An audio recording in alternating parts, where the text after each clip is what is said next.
Bom, vamos ao que interessa. Eu estou aqui com o pastor Ramon, que aceitou prontamente o nosso convite para relatar aqui para nós hoje a sua experiência com Cristo. Ramon, conta para nós aqui um pouco. Primeiramente, seja muito bem-vindo. Para mim é uma honra, tá, ter você aqui hoje. Ok? Conta para nós aqui um pouco sobre quem é o Ramon, sobre a sua história e como que se deu a sua história com Cristo, a sua conversão, e fala um pouco para nós aqui, tanto da sua pessoa, quanto da sua formação, da sua conversão e um pouquinho também da sua família. Primeiro, boa noite, né? Boa noite a todos que estão nos assistindo. É uma alegria, né, Maia? É muito grande poder estar aqui participando do primeiro Louvorcast, esse podcast cristão. Eu creio que isso vai estourar, né, pelo Brasil afora, pelo amor que você tem, pela dedicação que você teve, né, de iniciar esse projeto. Eu agradeço muito a Deus pelo convite e, né, já deixar um abraço para todos os nossos ouvintes, nossos irmãos da Segunda Igreja, né, e tantos irmãos que já estão aí nos assistindo. É uma alegria muito grande poder compartilhar, Guarani, essa transição, né, do que eu fui e do que eu sou, né, porque isso mostra esse poder de Deus, né, mostra o que Deus é capaz de fazer quando o ser humano realmente abre o coração, né. Como eu disse já em outros lugares, eu sou nascido no Rio.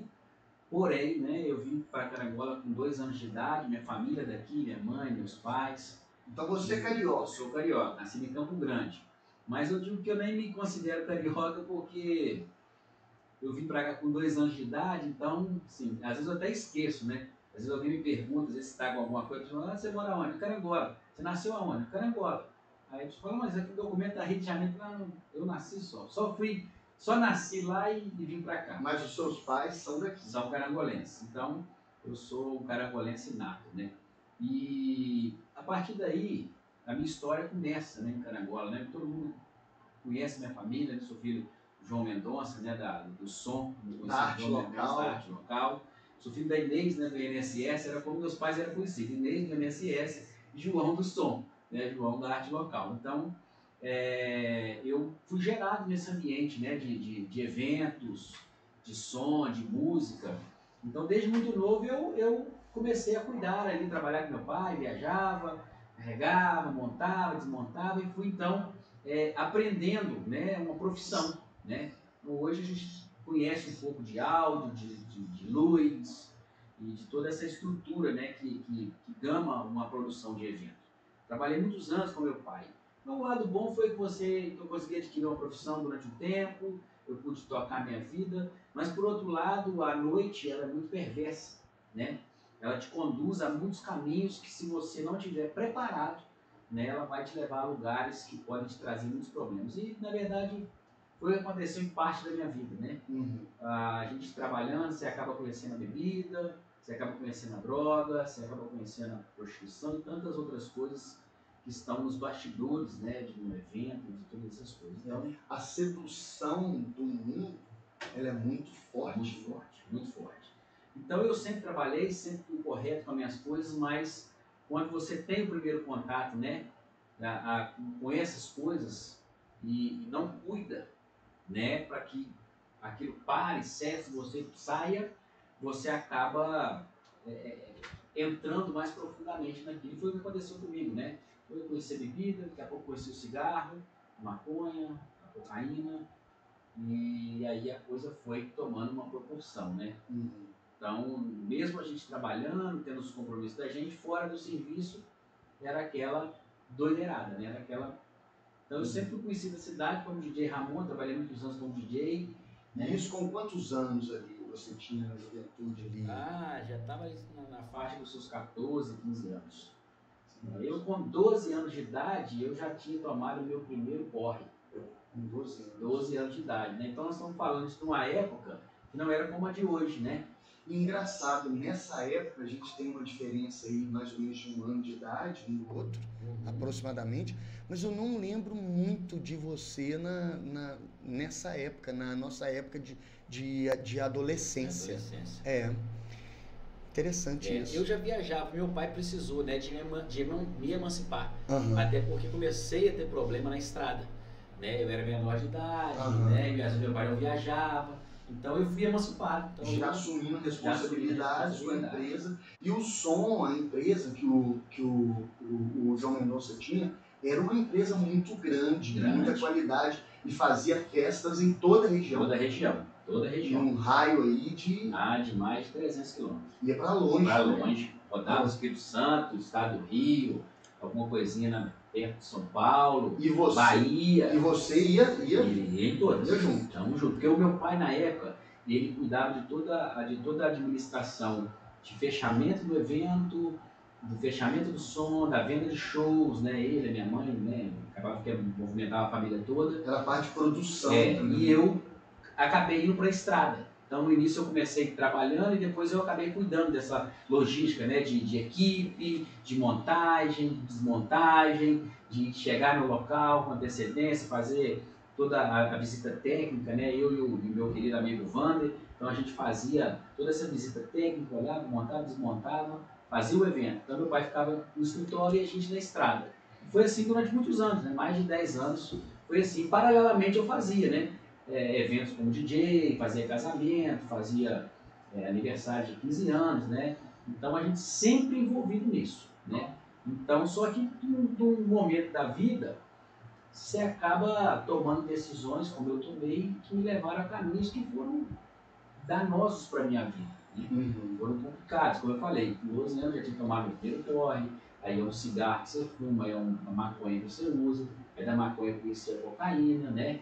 E ali a coisa começou a ficar um pouco mais complicada. E quando foi que você teve a virada de chave em relação a Jesus? Eu conheci a que hoje é minha esposa, a Marcela. Ela era de família da igreja, né, da primeira igreja batista. E eu então conheci ela, né? Estava saindo de um outro relacionamento. E conheci ela. Então foi muito interessante porque assim, foi o oposto, né? Um cara totalmente fora da realidade religiosa e alguém criado, nascida dentro de uma igreja evangélica, né? Então, conheci a Marcela ali e quando eu a conheci, no primeiro momento, eu deixei claro, né? Fiquei sabendo que a família era aí, falou, eu não gosto de igreja, eu não quero saber de igreja, eu não tenho nada com igreja, quero ficar longe, né? E assim foi. Só que a mãe dela, né, hoje, né, minha sogra, a Jane, sempre foi uma mulher de muita oração. E ela sempre orou muito por mim. Então ela optou por orar, ao invés de proibir o relacionamento. Claro que ela monitorava, claro que ela estava próxima, mas ela optou por orar, porque eu creio que Deus mostrou a ela que tinha um propósito na minha vida, né? Então, a minha conversão foi algo, assim, como é que eu posso dizer? Surreal. Porque eu não tinha vínculo nenhum, zero com a igreja. Nem com a igreja onde eu fui batizado, nem na igreja católica. Eu não tinha vínculo com nada, não tinha vínculo religioso com nada. Não era algo que fazia parte da minha vida. E aí eu conheci a Marcela, comecei a namorar com ela. E um dia a mãe dela me fez o convite. Eu deixei claro, eu não quero ir, eu não quero mexer com igreja, não gosto de igreja, tá bom? Vamos deixar de evitar. Só que a mãe dela fez de novo um convite. Eu falei, eu vou atender essa sogra aí para poder aliviar um bocado a tensão do namoro e resolvi ir, agora. Então, eu fui. Um dia eu fui na igreja, aqui na primeira igreja batista, e o pastor Matusael que estava pregando no dia. E, assim, eu vou contar rapidamente, porque o nosso tempo é muito curto, né? Então, mas só para o pessoal entender. Eu fui uma vez, e aí eu falei, ó, agora acabou, não volto mais. Já cumpri a minha tabela, né? Agradei a sogra, agradei todo mundo ali, agora vocês me esqueçam. E assim foi, ela me respeitou, não ficou me convidando mais, mas um belo dia eu senti, eu falei, eu quero ir na igreja hoje. Quero ir na igreja. E aí fui. E nesse dia Jesus me pegou. Nesse dia eu me recordo bem desse dia. Porque esse dia, Guaraí, ele foi um dia que eu estava lá no culto, o pastor pregando e tal. E quando eu dei por mim, eu estava com um monte de gente em cima de mim. Sem perceber. Sem perceber. Mas você estava de olhos fechados? De olhos fechados. Aquele monte de gente em cima de mim. E chorando, e o pessoal aplaudindo, e aquela coisa. Eu olhei e não entendi nada. Eu me lembro da única pessoa que eu me lembro assim, em cima de mim, né, que eu não esqueço. Você estava sentado em pé ou caído? Estava sentado. Sentado. Era o irmão Jurandir, né? Jurandir que trabalhou no INSS, também trabalhou muitos anos com a minha, me conhecia desde criança, né? Pai da nossa saudosa Laura. E aí, ele me abraçou chorando, porque ele me conhecia, sabia da minha história, sabia, né? Do que eu também vivia. E foi aquela comoção. Mas quando eu saí, acabou e tal, eu falei, gente, o que está acontecendo? E querendo saber, né, que eu assustei, né, eu não entendi, vi um monte de gente chorando assim de mim, alegre e aplaudindo, porque assim, você imagina assim, é o que Jesus fez, né, transformou a água em vinho, né, entendeu? E eu fiquei assustado com aquilo, eu falei, Marcelo, o que está acontecendo, o que está acontecendo? Ela falou assim, você aceitou Jesus? Eu falei, não, eu aceitei Jesus, eu não estou entendendo nada, o povo está todo assim de mim aqui, e aí nós saímos, aí acabou o culto, eu fui embora, nós foi no período da exposição, na semana da exposição. Aí nós fomos para a exposição, andamos, eu fiquei, Marcelo, o que está acontecendo? Esse monte de gente de mim, toda hora tem alguém da igreja aqui, me cumprimenta, glória a Deus. Eu falei, Marcelo, eu só queria que orasse por mim, orar, uma oração. Ela, não, você aceitou Jesus? Eu falei, minha filha, mas eu não vi nada, o que está acontecendo? Eu entrei meio que num desespero, porque assim, para mim aquilo era muito novo. Algo novo, né? Eu não vi, agora, eu não me lembro, pelo menos eu não me recordo de me ver levantando a mão na hora que o pastor Matusael fez o apelo. Eu não me lembro. Eu sei que eu estava com a cabeça baixa e minha mão levantada e todo mundo em cima de mim. É o que eu me recordo, eu não recordo mais. Eu sei que ele estava pregando e depois eu fiz sim. O Espírito Santo pegou ali. Pegou. E aí a coisa aconteceu muito rápido. Eu digo que Deus às vezes, é claro que cada pessoa ela tem o seu tempo, e eu creio nisso, né? Nesse processo de caminhada, de conversão, mas eu creio que, vendo a minha história hoje, eu vi que Deus tinha algo, um pouco de urgência com a minha vida. Então, eu me converti, comecei no culto. Então, quando eu comecei no culto, eu também já assim, eu já comecei a fazer as coisas. Eu falei, pastor, eu estou aqui, eu aceitei Jesus, aí vocês estão falando isso aí, eu estou aqui, eu sei porque eu sei fazer mexendo no som, posso ajudar a mexer no som. E o som da igreja era muito ruim, na época era um som muito ruim, e eu falei, eu posso ajudar aí. Aí comecei ajudando ali, dando uma auxiliada nos meninos que trabalhavam lá e tal, e fui indo. Eu sei que chegou um determinado momento, eu sumi. Eu não voltei. Você não apareceu? Eu não apareci, eu sumi. Quando eu sumi, quando eu não voltei, o pastor encaminhou 3 pessoas para ir atrás de mim. Marcelo Costa, João Carlos e o Fernando Salustiano. E esses irmãos foram atrás de mim, marcaram comigo, nós montamos no meu carro e fomos numa pizzaria, comemos e começamos a conversar, eles me explicando, né, o que estava acontecendo e tal, me deram um pouco mais de clareza, porque eu não estava conseguindo naquele período conversar com o pastor Matusael. Olha que engraçado isso. Mas por quê? Para você entender como que é o mundo do espírito. Eu não podia ver a cara do pastor Matusael. Antes de eu afastar nesse período assim, que eu cheguei, depois eu parei de ir, eu não conseguia olhar para a cara do pastor Matusael. Eu ia no culto, depois que eu aceitei Jesus, né, que eu levantei minha mão lá. Eu ia no culto, mas eu não conseguia olhar para a cara dele. Antigamente, os pastores ficavam na porta cumprimentando, aí eu abaixava a cabeça e ia embora. E aí depois disso eu afastei. Afastei assim, eu não fui no culto. Eu comecei a diminuir. Aí esses irmãos foram atrás de mim, começaram a conversar e tal, a direcionar algumas coisas. E aí eu me lembro, Naí, eu não esqueço disso, foi uma experiência muito forte da minha conversão, né? Eu deixei todo mundo em casa de carro, a igreja ainda não era essa igreja com estrutura maior, ali era menorzinha, né? E eu, então, quando foi meia-noite, eu parei no meio da igreja, certinho. Eu tinha uma saveiro quadrada, eu desliguei ela, parei no meio da igreja, olhei para dentro da igreja e disse assim, Deus, se o Senhor me quer aqui dentro desse lugar, eu quero ficar por inteiro. Quando eu Acabei de falar isso, meu carro pegou fogo. O painel do meu carro, ele incendiou literalmente a ponto de eu ter que pegar o extintor e apagar o extintor. Quando eu acabei de apagar, eu imediatamente, chave, liguei. Olha o mistério aí. E ó, acelerei. Olha o mistério. Vazei. Então o carro literalmente pegou fogo. Pegou fogo. Eu vazei. No outro dia, dia cedinho, eu estava na porta do gabinete. Posso dizer. Ele estava atendendo uma pessoa, eu guardei. E antes você não conseguia. Não conseguia olhar. E aí, a pessoa saiu, eu falei, pastor, eu vim aqui que o senhor Tem que me dar umas explicações muito sérias. E quando aconteceu isso do carro pegar fogo, o que você pensou lá naquela hora ali, em frente à igreja? Rapaz, eu só pensei em apagar o fogo e correr para minha casa. Eu nunca tinha passado uma experiência como essa. Eu nunca tinha visto nada. Não tem como explicar. Né? Não tinha. Meu carro estava desligado, cara. Assim, algo surreal. E aí, no outro dia, eu cedo, falei, vamos começar a falar, cara. Eu Parei aqui na porta da igreja, aconteceu isso, eu expliquei a ele e tal. Ele falou assim, Ramon, ontem à noite, Deus libertou a sua vida de tudo aquilo que te prendia, de tudo aquilo que te amarrava, de todos os vícios, de tudo. Hoje você consegue olhar para mim e assim, não era olhar para o pastor Matusael ou para o Matusael, mas para o homem de Deus. Era entender que aquilo ali era um chamado. Justamente. E aí, ele me explicou, me orientou, nós ficamos horas e horas ali conversando. E daquele dia, daquele dia, o carro pegou fogo para frente.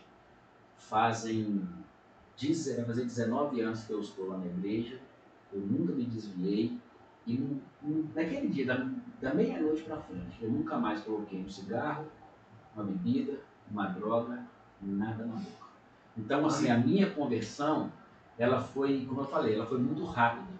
É claro que Deus tinha algo muito específico para acontecer na minha vida naquele tempo. Entende? Deus tinha algo muito específico. Então, eu acho que Deus acelerou esse processo. Porque a gente sabe que há pessoas que às vezes têm uma caminhada de conversão, ele tem dificuldade de seguir, ele cai, ele volta.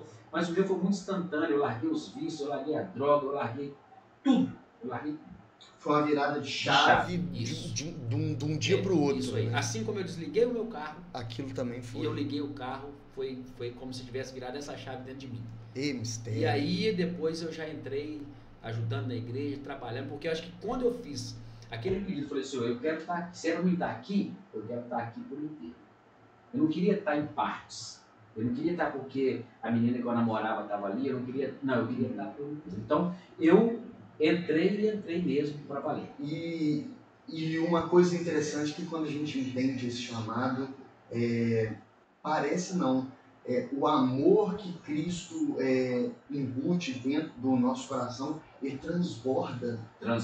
Ele transborda e a gente não consegue controlar isso. É muito forte. Assim, eu sei que depois, Bonaí, eu queria ir em todos os cultos, eu tava com fome e sede. Inclusive, eu ainda fiquei trabalhando um tempo, né, na empresa ainda. Eu não saí imediatamente da empresa, continuei trabalhando na empresa. E ali eu comecei a evangelizar nessa época, 19 anos atrás, a gente andava com aqueles panfletinhos, né? Então eu comecei a andar com um monte de panfletinho na mesa de som, na mesa de luz, deixava ali para as pessoas, para a banda. Então eu continuei movimentando, trabalhando ainda e tal, né? Uma outra parte da minha vida, quando Deus me chamou para o ministério, né? Que aí já foi uma outra etapa. Uma outra etapa, Mas eu chegava às vezes, tinha um evento, por exemplo, trabalhava sábado, sexta, noite toda, sábado à noite toda, chegava domingo de manhã, eu estava na igreja. Às vezes cansado, os olhos pegando fogo. E como você entendeu que o ato de pastorear era aquele chamado seu? Então, foi algo assim muito, muito interessante, porque eu comecei a passar, como eu falei, eu comecei ali no Ministério de Som, que era o que eu sabia fazer, eu falei, eu vou naquilo que eu sei, isso aqui eu posso fornecer como ajuda. Então fica uma dica aí para você, né, que está chegando numa igreja, você chega numa igreja, o que eu vou fazer, que eu posso cooperar, que eu posso ajudar, comece na área que você atua, aí, fora da igreja. Eu sou um professor? Olha, eu sou um professor, posso ajudar no conteúdo aqui, eu posso ajudar, né? E foi o que eu fiz. Eu falei, eu sei mexer com som. Então eu posso cooperar para melhorar o áudio. E deixa a coisa fluir. E aí eu comecei. Aí Ministério de Som, e aí eu fui me entrosando muito rápido, porque as pessoas já me conheciam, né? E eu também, assim, as minhas movimentações de conversão foram muito claras. Como eu falei, eu abandonei, larguei tudo. Né? Fiz isso tudo e mudei minha vida literalmente. E aí eu comecei a passar nos ministérios da igreja, trabalhar até o dia que eu batizei, né? Batizei no dia 1º de janeiro de 2005 ou 2006, não me falha a memória, 5 ou 6, a cabeça não está boa. Mas aí eu batizei, tornei membro e sempre trabalhei. Então eu comecei a conhecer todos os ministérios da igreja. No primeiro momento a gente não entende que era Deus preparando para algo lá na frente. Então assim, eu comecei a ser treinado, o pastor Matusael começou a ver a minha capacidade, começou a perceber o meu chamado, começou a perceber como eu lidava com as pessoas, né? E começou a perceber isso. Você teve uma experiência com jovens também. Com jovens, eu tive, né, a criação do Ministério Metanoia. Quantos jovens você teve a oportunidade de liderar? Nós chegamos a liderar lá em torno dos 250 jovens. Um ministério muito bacana. Muitas vidas transformadas. Né? E aí o pastor, um dia, ele falou, rapaz, você tem um chamado pastoral. Aí eu falei, pastor, eu sou um maluco, rapaz. Tem, né? Converti, amém, beleza. Chamado pastoral, falei, cara, você não tá bem na cabeça não, mas o cara tem, vamos orar nisso. E começamos a orar ali, nós dois começamos a trabalhar essa ideia. E ele falou, cara, faz uma prova com Deus. E eu então fiz uma prova, falei, se o senhor quiser mesmo esse ministério aí, o senhor vai começar a me mostrar essas coisas. E eu sempre passando, né, em todas as áreas, conheci todas as áreas da igreja. Financeira, jovem, adolescente, EBD, todas as áreas eu liderei, a verdade é essa. Mas era um preparo de Deus. E eu sei que um dia ele falou assim, Ramon, eu vou indicar o seu nome para o seminário. E pastor, você é doido, cara. Eu estou fazendo faculdade de Direito, cara. Estou no 5º período, indo para o 5º período de Direito, cara. Assim, demorei a querer estudar, né, porque eu viajava desde novo, trabalhava e tal. E agora que eu estou estudando, rapaz, você... Não, você vai dar problema, cara. Você fazia onde? Itapiruna? Itapiruna, na Unig. Aí ele falou, não, cara, eu vou ter que levar seu nome. Ora a Deus. Orei. Aí eu fiz um propósito com Deus. Eu falei, Senhor, se for da tua vontade, o meu nome vai ser aprovado pela igreja, porque isso leva para a Assembleia, para a igreja definir se vai aceitar ou não. O meu nome vai ser aprovado por unanimidade, não vai ter ninguém por... E mais, a igreja, naquele período, ela tinha como propósito financiar a faculdade de quem naquele período estava com condição financeira boa, e aí a igreja financiava. Então eu falei, unanimidade, e a igreja vai financiar o negócio. Você fez foi teologia pela Faculdade Batista do Brasil. Não, Batista aqui do estado do Rio, aqui de Itapiruna. Eu esqueci como é que chama aquela região, né? Mas ela é ligada à Convenção Batista Brasileira. Aí foi para a Assembleia, meu nome foi aprovado por unanimidade e a igreja aceitou a pagar o meu seminário, porque eu falei que eu não precisaria, o pastor não quer que pague, eu tenho como pagar. Né? E a igreja falou, não, nós vamos pagar, independente se ele pode ou não pagar, nós vamos pagar. E aí eu falei assim, pastor, mas peraí, assim não, eu ainda tenho esse negócio para resolver. Tinha sido aprovado na igreja, aí eu falei assim, pastor, eu fiz um voto, minha família tem que aceitar. Meu pai, minha mãe, meus irmãos, eu tenho isso aí em casa. Aí eu, beleza, falei, pastor, vou conversar com eles. Ele disse, não, beleza, então conversa lá. Passou uns dias, chegou um e-mail para mim, numa faculdade batista lá de São Paulo. Eu ganhei uma bolsa de 50% na faculdade teológica. Eu falei, pastor, já vi um e-mail aqui, cara, mas isso aqui deve ser e-mail aí que os outros mandam. Mala direta. Isso é coisa, pastor, rapaz, vê direitinho, rapaz. Eu falei, não, isso é conversa. Passou mais uns dias, chegou 100%. Aí eu liguei para a faculdade. Eu estou treinado. Falei, não, chegou um e-mail que disse, não, amor, o senhor foi contemplado aqui pela faculdade e tal, nós temos acesso aqui alguns nomes de pastores batistas, e você ganhou 100%, você pode fazer a sua matrícula. Eu falei, tá bom, liguei para o pastor, dei 100%. Estou falando, rapaz, estou te avisando. Eu, não, pastor, esse troço não, espera, rapaz, não estou satisfeito ainda não. Aí eu falei, a última coisa é meus pais concordarem. Eu falei, agora vai dar B.O. porque né, minha família não era evangélica. Imagina, eu mudando de vida, parando uma faculdade que já estava indo para o 5º período, dinheiro gasto, um monte de coisa e tal. E aí um dia eu reuni minha família toda, tava meu pai, a gente estava no quarto dele, meu pai, minha mãe e meus irmãos, e falei, ó, gente, eu vou largar a faculdade de Direito. Minha mãe botou a mão na cabeça, meu filho, o que é isso? Você demorou a querer estudar, que eu fui estudar mais velho, né? E meu filho, não faça isso, tá meus irmãos também. Não, rapaz, você tá ficando doido, você tá no período e tal. Eu falei, não, eu vou ser pastor. Eu vou ser pastor. Quero ser pastor, é isso que eu quero na minha vida e tal. Aí a gente ficou ali conversando, aquela coisa toda, e meus irmãos e a minha mãe, assim, meio um pé atrás. E aí todo mundo falou, meu pai quieto.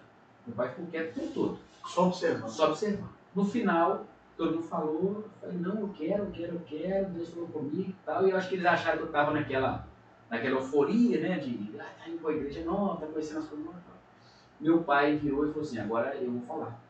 Eu, como chefe da família, eu vou falar. E aí ele disse assim, meu filho, é isso que você quer? Eu disse, pai, eu... Sinto muito, não posso fazer isso. Aí, eu sinto muito, não posso fazer isso. Saiu aquilo. Aí o meu pai disse assim, é isso que você quer, meu filho? Eu falei, é isso que eu quero. Ele falou assim, então, se é isso que você quer, todos nós vamos apoiar as coisas. E ali, ele fechou aquilo que eu vinha tentando, provando a Deus, para ter a certeza e a convicção de que era o meu chamado pastoral. E aí eu não tive como escapar. Eu liguei para o pastor, falei, pastor, pode fazer minha matrícula, porque tá tudo certo. Liguei, pastor, estava em viagem, liguei todo eufórico. Falei, pastor, meu pai aceitaram e tal. E eu sei que eu fiz a matrícula, comecei a fazer a faculdade. E dentro lá desse processo, eu estava tão engajado no negócio, pra você ter uma ideia, eu liderei muitos anos os seminaristas. Tinha gente que estava na minha frente e eu liderando os seminaristas da igreja, tinha mais de um. E aí eu então comecei o seminário e fui para dentro, não parei mais. E foi embora e deu sequência. Muito bom. No 4º período, eu fui contratado como estagiário. Aqui para a primeira igreja. E ali foi um divisor de águas no meu ministério. 4 anos de estudo. Porque 3 anos eu ainda trabalhava na empresa. Né? Porém, eu já viajava bem menos, estava mais restrito aqui dentro. Mas ali foi um divisor. Por quê? Porque eu tinha que tomar uma decisão. Mas continuou trabalhando, mas você precisava... ali eu precisava tomar uma decisão. Bater o martelo. Dizer assim, estou fazendo seminário, mas agora Deus disse assim, você vai ter que largar tudo de vez. E se dedicar só à obra. Se dedicar. Então, assim, eu tinha um bom trabalho, eu tinha um bom salário, um alto salário, né? Eu fazia muito aniversário, muito casamento, e se tinha poucas empresas aqui, principalmente do tamanho da minha, sim, né? Então, assim, às vezes eu fazia 2 casamentos, 2 aniversários num dia. A Arte Local era a referência de som aqui. Era a Arte Local aqui, o Carlinho em Itaperuna, eram poucas empresas na região. Então eu tinha um alto salário. E o pastor falou, olha, eu quero te contratar, quero que você fique aqui com a gente, a igreja pode te dar um salário. Eu falei, cara, e o que eu ganhava era mais de 10. Uhum. Eu falei, meu Deus, como é que vai ser? Só que naquele dia Deus falou muito forte. Deus falou assim, largue. E aí eu falei, pai, eu não vou viajar mais. Eu vou parar. Eu vou trabalhar na igreja. E ele falou o que com você? E ele falou, meu filho, nós falamos que vamos te apoiar. Sempre te apoiou. Tudo que você precisar, nós vamos te ajudar. E eu então, aí eu parei de vez com o som e fiquei ali no último ano estagiando na igreja, né, trabalhando ao lado do pastor. Aí eu já estava aí, ali nesse período já era vice-presidente da igreja também, já estava como vice-presidente. Uhum. Cheguei a ocupar, né, abaixo do presidente, né, era o maior cargo da igreja. Então eu já estava ali como vice-presidente. Então Deus foi me impulsionando muito rápido nas coisas, né? E eu então comecei a trabalhar como estagiário. Logo depois o pastor me ordenou e eu fiquei como pastor, como primeiro pastor auxiliar ali, né? Até o dia de hoje. Hoje direcionado para a segunda igreja, mas ainda como vice-presidente e primeiro pastor auxiliar aqui na primeira igreja. História surpreendente. E me diz aqui, o pastor Ramon, você falou comigo que existem três versículos na Bíblia que te marcaram muito. Isso. Eu queria que você compartilhasse conosco aqui esses versículos. Sim, sim. Então, o primeiro é aquele que eu te mandei, né? Que a alegria do Senhor é a nossa força. Esse versículo é um dos versículos que marcou muito a minha vida, porque eu entendi dentro dele que se eu me alegro em Deus, e a alegria não está nas pessoas, a alegria não está nas coisas, porque às vezes pessoas podem passar pela sua vida, coisas vão passar na sua vida. Então, quando eu entendi que a alegria ela vem de Deus, eu comecei a entender de lidar com as minhas provações, com as minhas lutas, com os meus problemas, de uma forma muito, muito mais forte. Porque quando ele diz, olha, a alegria do Senhor é a nossa força. Então eu comecei a entender que se eu estou com Deus, eu vou estar alegre. Porque a Bíblia diz que todas as coisas cooperam para o bem daqueles que estão com Deus. Então esse é um dos versículos que me marcou muito, né? Então eu carrego ele comigo. O outro é o Isaías 49:15, né? Também é muito forte, Isaías 49:15, que diz assim: acaso pode uma mulher esquecer do seu filho que ainda mama? De sorte que se não compadecer do seu filho no ventre, mas ainda que esta estivesse de se esquecer dele, eu, Senhor, jamais me esquecerei de ti. Então isso também foi muito marcado, porque assim, às vezes, né, hoje como pastor, às vezes o ministério é muito solitário. Às vezes a gente está cercado de muitas pessoas, ao mesmo tempo muito solitário. Então, esse texto também fala muito forte no meu coração, porque assim, a gente vê o cuidado. Olha só o nível de cuidado de Deus. Ele diz assim, se uma mãe ainda se esquecer do filho, que é uma coisa assim, Inimaginável. é. Quer dizer, se ainda assim ela se esquecer... E acontece, né? Sim. Muito. Eu queria dizer assim, eu jamais esquecerei de você. Então Deus está dizendo assim, cara, ainda que a sua mãe te esqueceu, te abandonou, ou qualquer outra coisa, está dizendo assim, eu jamais esquecerei de você. Então isso também mexeu muito comigo, porque às vezes em momentos de solidão, em momentos de tristeza, momentos que você está isolado, que você está sozinho, você sabe, cara, eu não estou sozinho. Entende? Deus está comigo.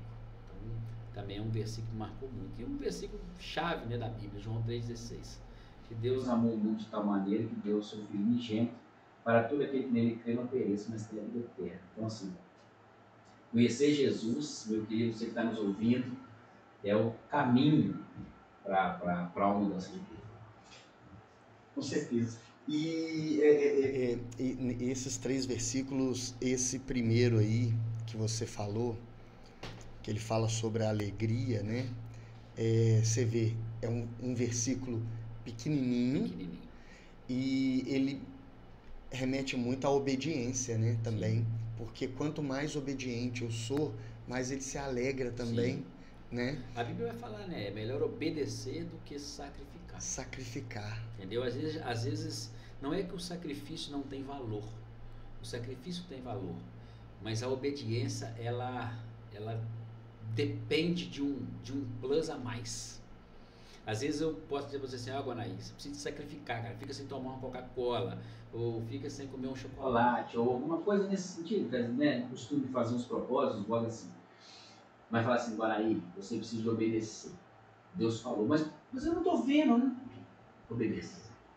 Né? Então, obedecer tem que ter um plus maior para o indivíduo. Que é um mandamento, né? Que... Com promessa, né? Faz parte de uma promessa. É verdade. Se ouvires e obedeceres a voz do seu teu Deus, comereis o melhor dessa terra. E às vezes, Deus vai chamar a gente para um tempo de obediência em coisa que para nós parece loucura. E aí? Como é que você obedece? Você obedece, mas isso é loucura. Peraí, Deus manda Deus manda fazer isso. E aí? Porque a gente, muito racional, né? Você vai e fala, ó, obedece, não pega essa Bíblia aqui. Você fala, tá, não vou pegar. Eu digo, não pega essa Bíblia, mas a Bíblia não está aqui. Que Bíblia, Ramon? Obedeça, pega a Bíblia. Entendeu? Então, assim, às vezes Deus vai chamar a gente para coisas, e a Bíblia fala isso, né? Que Deus ele escolhe as coisas loucas desse mundo para confundir as que são. Então, muita coisa das coisas de Deus são loucuras perante o homem humano. Entende? Por isso que a Bíblia fala que o Espírito é servido pelo Espírito. Né? Então a gente precisa de ter aceitado a Jesus. Porque como que o Espírito Santo habita dentro do ser humano? A partir do momento que você aceita Jesus como Salvador.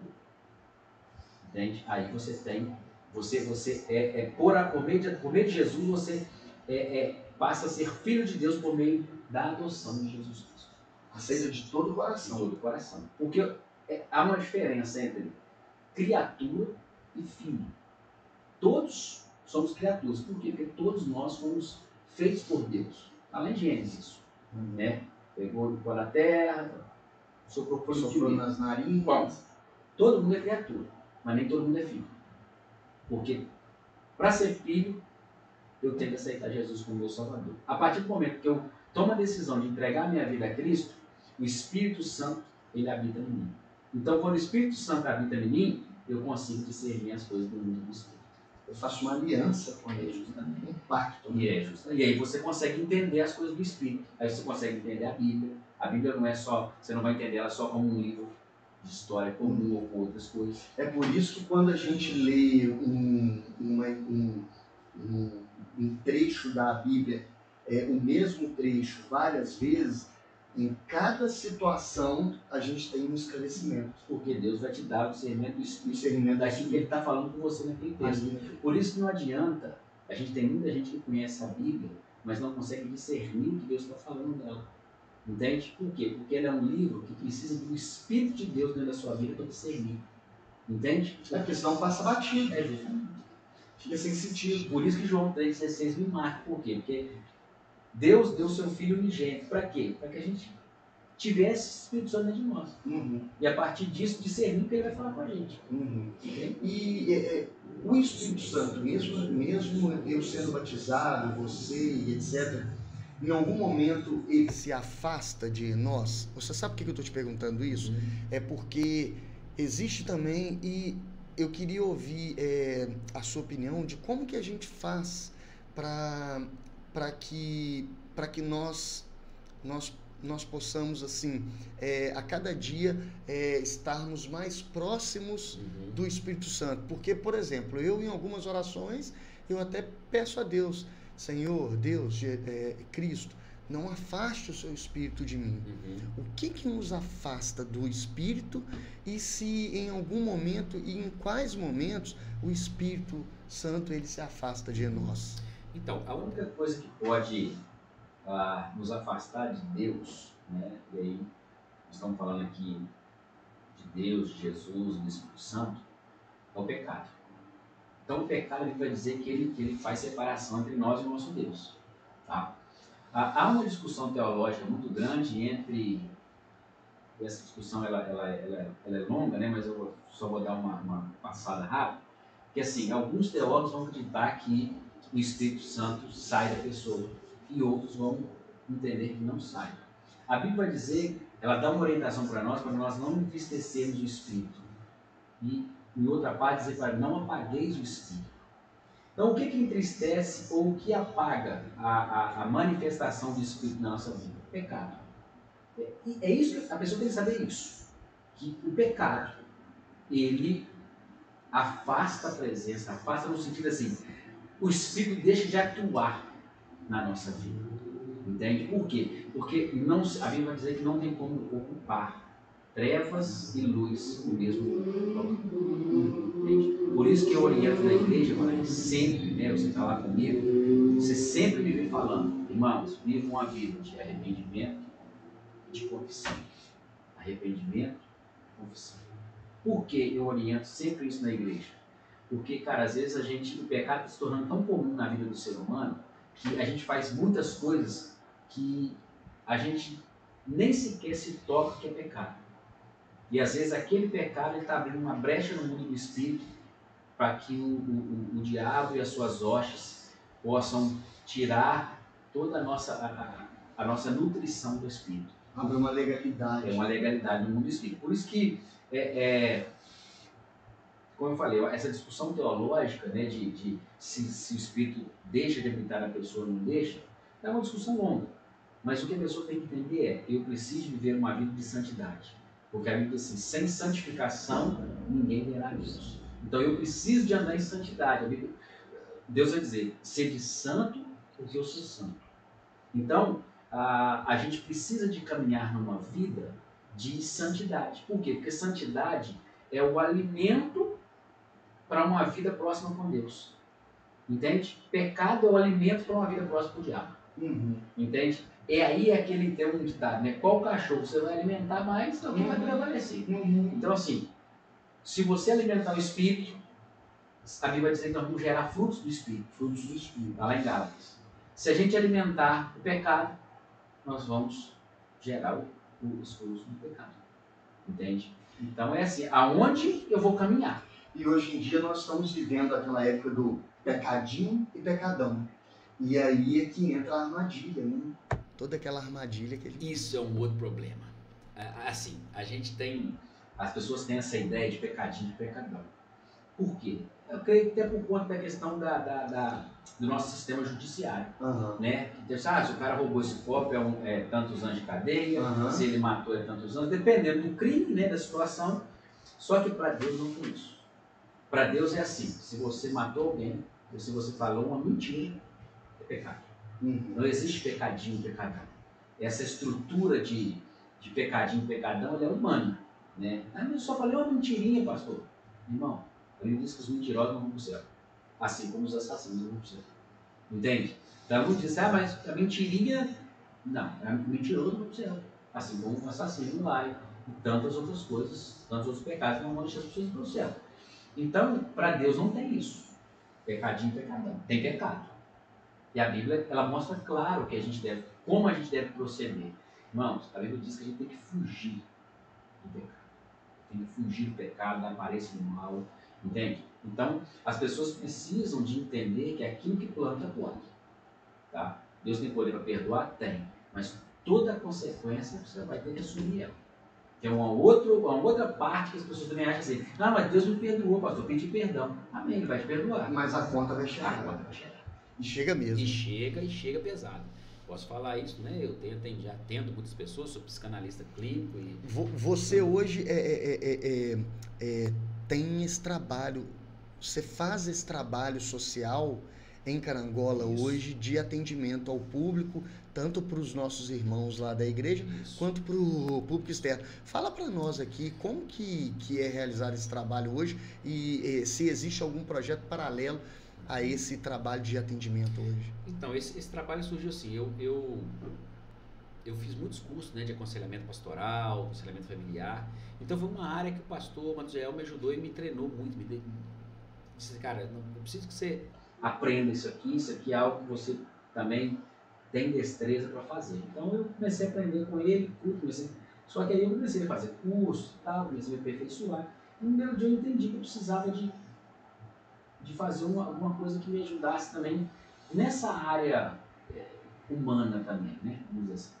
E aí surgiu a psicanálise na minha vida. Algo que eu me apaixonei, gostei muito, e eu fiz ela, e hoje eu atendo, né, a comunidade, não só a comunidade de Carangola, né, aqui no entorno, aqui no raio, pelo menos de uns 100 quilômetros, eu tenho pessoas que a gente atende diariamente. Eu já cheguei a atender, hoje menos, porque a demanda cresceu muito, mas eu cheguei a atender 200 pessoas por mês. Né? Então, assim, além de atender os irmãos da nossa igreja, a gente atende outros irmãos de outra igreja, não só de igreja evangélica, eu não tenho problema com isso, de outros segmentos religiosos, não tenho dificuldade com essas coisas.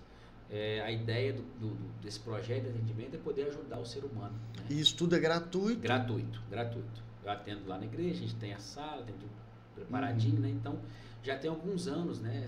Acho que mais de 10 anos que eu já atendo pessoas, né? Então, eu me especializei, eu fiz algumas pós-graduação na área, né? Eu pós-graduei em saúde mental e bem-estar, e em outras áreas também. Na área social também eu me graduei também, para poder, como eu tenho um projeto, né, uma ONG, né, a ONG Som do Céu, então eu me graduei em algumas coisas de ação social também, para poder estar melhor preparado, né? Então esse projeto, ele nasceu e hoje é algo que eu amo fazer. Às vezes eu digo que às vezes eu gosto mais de estar dentro do gabinete ali, atendendo, compartilhando, tendo esse contato, às vezes, do que até mesmo pregando. Uhum. Que é algo que a gente ama e gosta de fazer, mas às vezes esse contato ali, né? Então é algo que eu tenho prazer em fazer, né? Às vezes eu fico triste porque a demanda cresceu tanto e às vezes eu não consigo atender todo mundo, né? Mas assim, aquilo que a gente consegue fazer, a gente tem dedicado a nossa vida. Teve uma época que eu montei uma clínica, né? E eu estava ganhando, inclusive, muito dinheiro e Deus disse para mim, olha, não é isso que eu te chamei. E aí eu larguei e voltei. Estava desviando o seu foco, né? Eu larguei e voltei a atender gratuitamente, estou até hoje, e Deus tem me abençoado. Abençoado a igreja através disso, muitas pessoas que às vezes são atendidas por mim, né? Elas abençoam a igreja, abençoam o trabalho da igreja, abençoam a minha própria vida. Sim, né? Então Deus nunca deixa focar. Sim. E hoje nós estamos lá com a Segunda Igreja Batista, que alguns anos atrás, estamos com quantos anos de Segunda Igreja Batista sob minha direção? Isso. 6 anos. 6 anos. 6 anos. Há 6 anos atrás você começou com quantos membros lá no Santo Onofre? Há 6 anos atrás. Ali perto do Chafariz. Isso, ali. há 6 anos atrás a igreja estava lá já sob a direção aqui da sede, né? E a gente tinha um rapaz que cuidava lá e tudo. E esse rapaz saiu, né? E aí a igreja foi esvaziando, foi minguando, sobrou acho que 7 ou 8 pessoas, bem pouquinho. E a irmã Lana orando, pedindo a Deus que Deus mandasse alguém, né? Porque sempre que alguém estava lá, acontecia alguma coisa da pessoa sair. Não tinha uma continuidade de um tempo maior. Eu acho que se eu não tiver enganado, né? Porque a Segunda Igreja tem mais de 50 anos, eu acho que eu sou da maior tempo à frente da igreja lá. E aí o pastor um dia falou, rapaz, eu preciso que você vá para a Segunda Igreja. Eu falei, pastor... E você não entendeu nada. Eu falei, pastor, mas tá noite aqui, rapaz, um monte de menino bombando. Ramona, não podemos deixar a igreja fechar. Você precisa ir para lá. Aí ele falou assim, você vai e prega lá, quarto e domingo. Aí na hora o Espírito falou assim, não, você não vai só pregar não. Eu falei, pastor, eu não vou para ir só pregar, eu não vou não. Ele falou assim, mas como assim? Eu falei, eu vou, o senhor vai me dar um ano. O senhor vai me tranquilizar que o trabalho de metanoia aí vai... Outras pessoas aí. Eu vou ficar um ano lá. Daqui a um ano eu vou dar meu sangue lá, vou organizar e eu vou embora. Não, beleza. Já se foram 6 anos. Vou organizar e tchau. Já se foram 6 anos. 6 anos. Foi 6 anos. Então assim, e aí a coisa começou a tomar uma direção muito grande. Na verdade, ali, a Segunda Igreja, na verdade, ela é para mim hoje, é o cumprimento de uma promessa de Deus, daquilo que Deus já tinha preparado para mim, né? Porque desde quando eu ordenei como pastor, eu ouvi a instrução dos pastores mais antigos, dizendo assim, olha, fique sob a tutela de um pastor. Fique sob a tutela do pastor, não tem para quê? Para que você seja treinado, para que você possa aprender, para que você possa ver, porque é diferente. Então, tipo assim, quando eu fui para a Segunda Igreja, eu já tinha uma experiência como vice-presidente, liderando a igreja, liderando ministérios, pastor me treinando, me capacitando, me ensinando. Então, quando eu não fui no escuro. Então, muitos ministérios, às vezes, ele não dá certo, porque as pessoas, às vezes, não respeitam essas orientações. Não, eu fui ordenar pastor, agora eu sou pastor e eu vou tomar a frente da igreja. E, rapaz, igreja não é brincadeira. A igreja é uma coisa muito séria, ela não é só, sei lá, pregar. Tem muitas outras coisas que existem os bastidores, muita coisa que compõe. As pessoas acham que igreja é só ir lá pregar. Se fosse só pregar quarto domingo, tava fácil, né? Tô lindo, mas não é. Então muitas pessoas às vezes perdem ministério, acabam com o ministério por conta disso. Mas eu falei, não, eu vou ficar. E fiquei, né, lá na sede até que houve essa oportunidade de ir. Foi um tempo muito difícil, né? Porque minha mulher é criada dentro da primeira, minha filha nasceu dentro da primeira igreja. Você falou que foi muito difícil essa coisa. Difícil o trânsito, porque a gente passava na porta da igreja, eu morava no Eldorado, minha menina começava a chorar, papai, a gente não vai para a igreja. Nossa, a igreja é outra.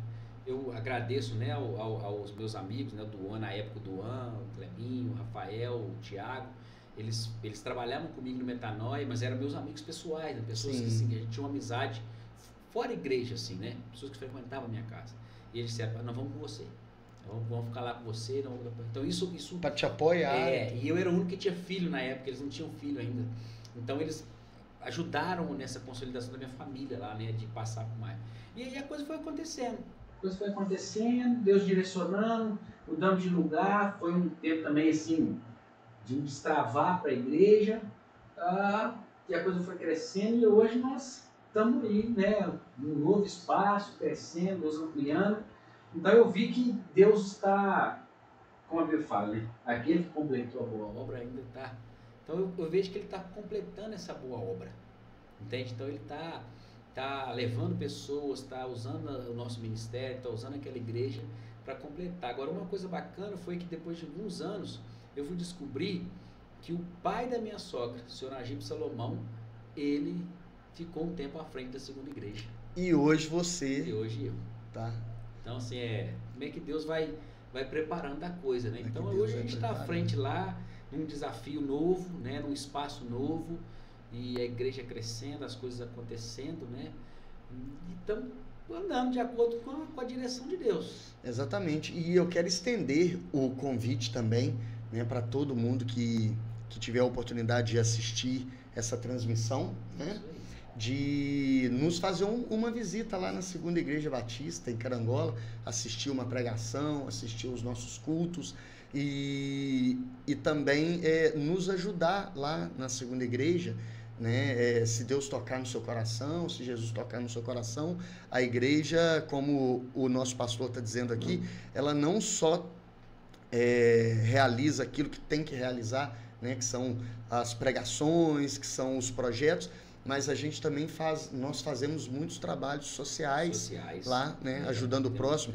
Existem tem a ONG, tem as cestas básicas, curso de Libras, né? Agora. Curso de Libras também, os próprios atendimentos e tudo.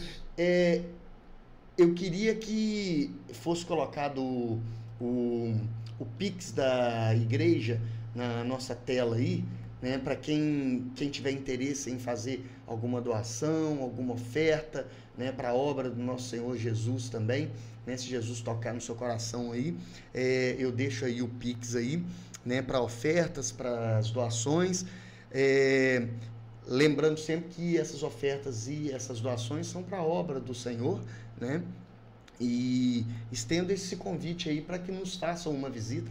A igreja está muito bonita, né? Os cultos são maravilhosos, a gente tem um ministério de louvor maravilhoso, as pregações, né? O pastor, o Jonathan, né? E todos os outros pregadores que pregam lá, as visitas que a gente recebe, né? É claro que existem outras igrejas em Carangola aí também, mas fica aí extensivo esse convite para todo mundo. Bom, pastor, nós estamos chegando aqui na nossa reta final. Quero agradecer mais uma vez a todos os nossos apoiadores, a loja de roupa feminina Milani Cunha, ao laboratório Laco em Carangola, a Serve Peças e também a Dames, do nosso amigo Duan, Dames Store, né, do nosso amigo Duan, a Aeromídia Digital do nosso amigo Alessandro, que nos deu todo o apoio para que essa live acontecesse, ao pastor Ramon, né, ao nosso mágico que está cuidando da técnica aí. Mágico, muito obrigado mais uma vez, tá? Ô pastor, então, rapaz, mas que história. Eu gostaria de ficar aqui muito mais tempo conversando, mas eu ainda vou te trazer aqui mais vezes ainda, né? Hoje foi um desafio muito grande, né? Para que o primeiro, né? Muitos erros, né? E tudo, o som, o link da internet, a internet, os microfones, né? Mas como diz aquele ditado, feito é melhor que perfeito.